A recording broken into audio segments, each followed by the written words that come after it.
Bapak Ibu, saudara-saudari, adik-adik, sahabat kenalan yang saya kasihi. Ketika saya mengikuti opera komedi Samadi, ada live chat. Live chat itu yang, tapi saya nggak pernah membuka live chat itu, mengatakan Romo Hari jangan ngomong mangga besar melulu. Kenapa? Mungkin kalau orang bicara mangga besar itu adalah tempat hitam, tempat maksiat, segala dosa itu ada. Benar, mangga besar itu ada. Tapi saya berasal dari mangga besar. Rumah saya, ya kalau saya boleh cerita, itu dikelilingi oleh tempat-tempat, tempat kos yang aneh-aneh. Kegiatan-kegiatan dosa pun ada di sekitar rumah saya dan saya tahu itu sejak saya masih kecil. Tetapi saya tidak terjerumus ke dalam hal-hal yang katakanlah dosa itu. Tapi saya kenal dengan, sampai sekarang saya kenal itu dengan teman-teman saya yang katakanlah menurut orang lain katakanlah dianggap sebagai orang gak benar, orang berdosa, atau tanda kutip orang jahat. Saya kenal mereka itu beberapa dan sampai sekarang itu. Nah, apakah kalau kalau kita bicara mangga besar itu selalu identik dengan gelap? Jangan lupa, di mangga besar juga ada beberapa wihara. Banyak wihara, ada beberapa tempat doa. Ada banyak gereja. Ada gereja Katolik, Petrus Paulus. Ada beberapa gereja Kristen yang lain. Juga ada masjid. Ya. Gereja masih penuh. Wihara juga di sekitar Lokasari, Mangga Besar itu juga masih penuh, masih ramai. Dan tidak semua mangga besar itu identik dengan gelap. Tapi yang pasti di situ ada cahaya, ada terang dari mangga besar itu. Yang menurut saya ada terang dari Allah. Beberapa orang dari mangga besar jadi imam, termasuk saya. Yang lebih hebat lagi ada Romo Simon. Yang hebat juga ada Romo Yuki CDD. Ada yang jadi suster. Ya, ya itulah dia.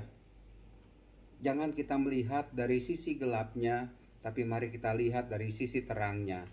Nah, dalam bacaan Injil hari Jumat 15 Juli 2022, hari ini adalah peringatan Santo Bonaventura.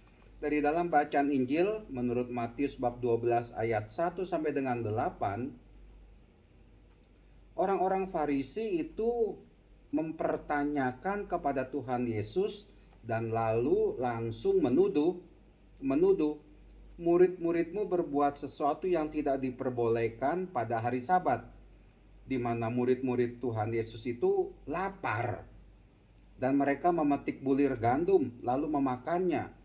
Dan orang-orang Farisi mempertanyakan hal itu semua karena menurut mereka orang-orang Farisi, murid-murid Yesus melakukan itu pada hari Sabat. Mereka tidak boleh buat apa-apa meskipun mereka kelaparan. Apakah pada hari Sabat diperbolehkan orang mati kelaparan tanpa melakukan sesuatu memperjuangkan dirinya? Nah, Bapak Ibu, saudara-saudari terkasih, jangan kita ini seperti orang Farisi yang menuduh, memvonis, memandang jelek orang lain. Tapi lihatlah, biar bagaimanapun juga manusia yang diciptakan oleh Allah, biar bagaimanapun juga dia ada sisi putihnya. Dan kita kerap kali tidak melihat sisi putih tersebut. Orang Farisi ini hanya melihat sisi gelapnya. Inilah dia menurut saya. Jangan kita terlalu terpengaruh oleh sisi gelap sehingga kita itu ya menganggap orang itu ya sudah, sekali hitam tetap hitam dan tidak akan menjadi putih. Tetapi karya Allah bekerja. Roh Kudus itu bekerja. Roh Kudus memungkinkan yang tadinya gelap menjadi putih. Tetapi jangan tergoda juga. Orang yang tadinya putih, kalau dia terbuai oleh godaan iblis, maka dia akan menjadi hitam. Bahkan yang lebih berbahaya, Kelihatannya aja putih, tapi dalamnya itu hitam. Nah, orang Farisi inilah, dia memandang orang lain itu hitam, gelap, seolah-olah dia itu putih, tetapi dia itu dalam dirinya, dalam hatinya adalah gelap, adalah hitam. Memandang orang lain itu bersalah, padahal dirinya itu juga penuh dengan kesalahan. Memandang orang lain itu berdosa, tetapi dirinya itu juga penuh dengan dosa. Sekali lagi Bapak Ibu saudara-saudari terkasih, jangan jadi orang Farisi, jadilah murid-murid Yesus.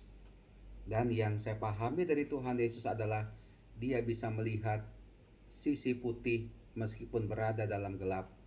Bahkan Tuhan Yesus mengangkat manusia dari kematian menuju kebangkitan, dari ketidakberdayaan menuju kekuatan, dari berdosa menjadi tidak berdosa. Itulah Tuhan Yesus yang kita ikuti. Tuhan memberkati kita semua. Amin.